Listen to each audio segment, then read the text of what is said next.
Hello, my name is Oluwapelmi of Chloecakes and more, and this is my entry for the Acabado Icing Sugar Challenge.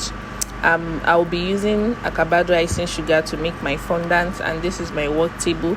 I already prepped my cake by crumb coating it with buttercream that of course made with my Acabado Icing Sugar.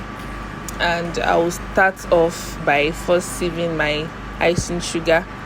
Acabado icing sugar is actually very smooth, but sieving my icing sugar for fondant and even for buttercream is a trick that I've mastered during the years. I'll be adding CMC to my fondant to make my fondant elastic, and then I'll be mixing my gelatin. I'll be mixing my gelatin and my glucose. I'll be measuring them together. I'll be measuring them and then adding water to my gelatin to mix my fondant with, and then I'll just heat it up a little bit in a water that is not hot, that is not too hot, just mild hot, just hot a little bit.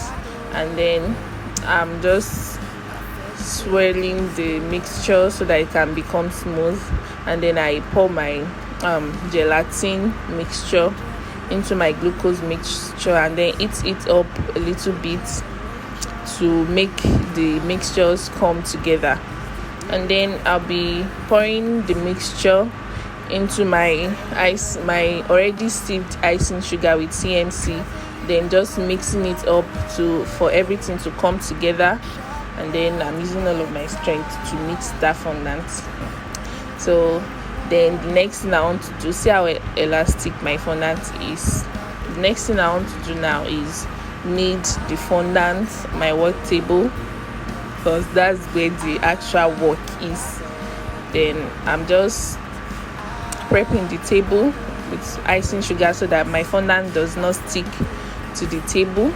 Then I'm just kneading it very well so that the elasticity can be very obvious. And then that's how I store my leftover fondant in cling film so that it does not become too hard. And then I'll be using Acabado color, just a little bit of color. I want to make a marble design, so I'm just adding a little bit of Acabado royal blue color to my fondant, and then I'll just knead that up. I'm not going to mix it thoroughly because I don't want the colors to get mixed up fully.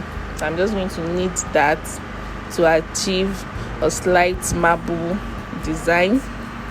Then I want to cover my cake with the fondant. Look at how soft the fondant is, and it is very easy to work with. Then I'm just covering my cake with the fondant. I'm making a bags, and this is the final outcome of my fondant challenge. Thank you.